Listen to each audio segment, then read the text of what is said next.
Creating in and shared resources, being able to start different programs like conduct, machining, different things like that. So taking the space and just putting the programs where it makes sense, but it's not far, and to have direct access to those internships with the space. So our idea is really wanting to make sure that we get the students and the adults involved and make sure that the facility is appropriate for both.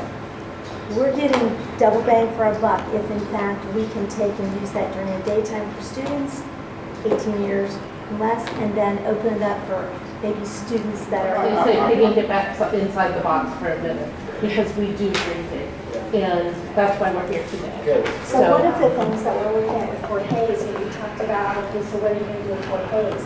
Because the East Side PAC has that medical pathways, that's why we believe it would be so advantageous to put those there.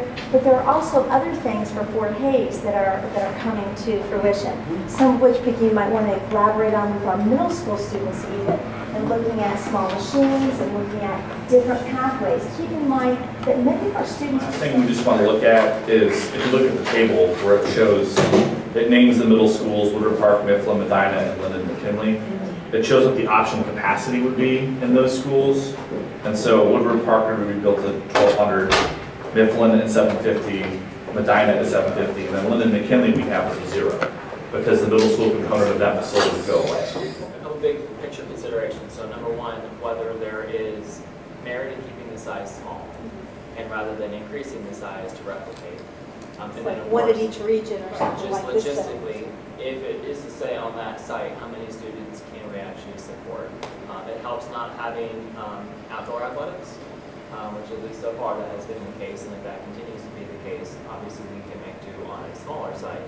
But if there's any consideration that we need to have more open space, even if just for just general physical activity, we have to take a real look at what we can and can't accommodate on that site. Yes, Mia. So here's my question. If you could pull up a map, there's a beautiful park in Linden Recreation Center that sits right behind Cobb that I know the Park and Recs has been in conversation about how to renovate that area. Is it possible that we could propose the usage of land with Columbus Parks and Recs, that we share land space in building, and that will enlarge the land that we could use for potential campus build out? And campus build out means that we collaborate, so we have those wraparound services being provided through Parks and Recs, but that also there's a beautiful lake back there that our science students can go in, we can creeking, some various things. I think that space, we really need to look at how we can partner up with the rec center that's right behind it. There's a number of vacant houses that are over there that we can potentially buy to expand that space. Okay. Just so I be clear, in terms of the Recs and Park, you're not necessarily even thinking about literal property swap so much as just working together. If you could do a property swap, the option could be open, but I would say let's, partner up and explore how both them with their rebuilding and renovations to the park, and with our potential rebuilding and renovation, then how can we really make this a campus, a community of learning? Sure. That's right there. That's best for our children. It's beautiful because they can literally walk.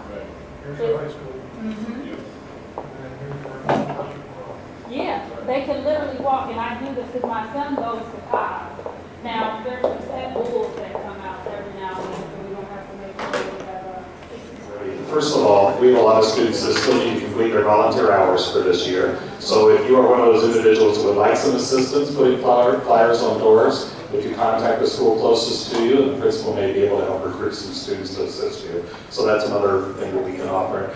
The reason I like that idea is last night at the Mount Olivet Baptist Church Community Forum, they asked what one thing we could do to really promote students' participation in civil service in their communities. And I said the best thing we could do is tell them not to watch any of the presidential debates. That would be number one. The second thing, though, I think if you know children that you want to bring with you to those community forums, just observing, for example, what occurred today, the civility that was practiced, the collaboration, the iteration of the different options, I thought it was a beautiful exemplar of democracy in action.